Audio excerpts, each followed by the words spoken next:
หรือเสียงสาดังมาแถวบ้านนะครูได้ยิน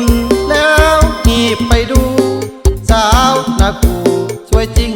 ดังว่าหูชงก็ดีแก้มปีลีสวยทางหน้าตาคงเป็นบุญวาสนาที่นำพาให้มาพบนางโยนหินถามทางน้องนางมีแฟนแล้วบ่อายเองว่างับแต่งคันคอมีแล้วบ่น้องคนเคียงข้างหากยังบ่มีให้คนดีตอบอายเธอนางที่ห้องหัวใจยังว่างให้น้องนางสะเลยความใน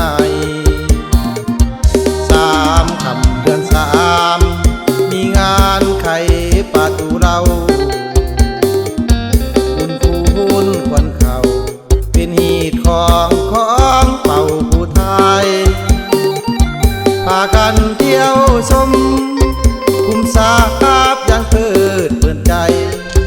สองเฮาขอพรวอนไว้ปู่ย่าคาสีดาแม่เมืองชมคำลือสาแก้วตาสาวบ้านนะครูเว้าจาฟังแล้วหวานหูบุญน้องสู่เลิศลือกระเดืองคิดยากมาอยู่เป็นเคยสู่สร้างบ้านแต่งเมือง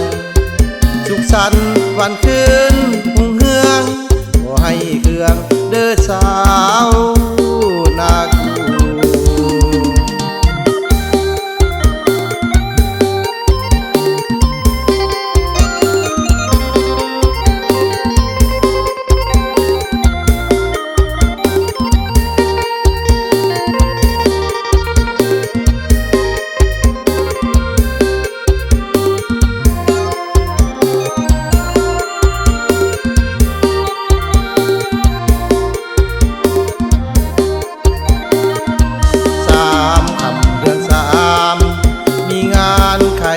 ประตูเราคุณครูหุ่นควันเขาเป็นหีดของเป่าผู้ไทยพากันเที่ยวชมคุมสาบยังเพิดเพลินใจสองเฮาขอพรวอนไว้ปู่ย่าคาสีดาแม่เมืองชมคำลือสาแก้วตาสาวบ้านนะครูเว้าจาฟังแล้วหวานหูบุญน้องสู่เลิศลือกระเดืองคิดยากมาอยู่เป็นเคยสู่สร้างบ้านแต่งเมืองสุขสันต์วันคืนหุ่งเฮืองขอให้เครื่องเด้อสา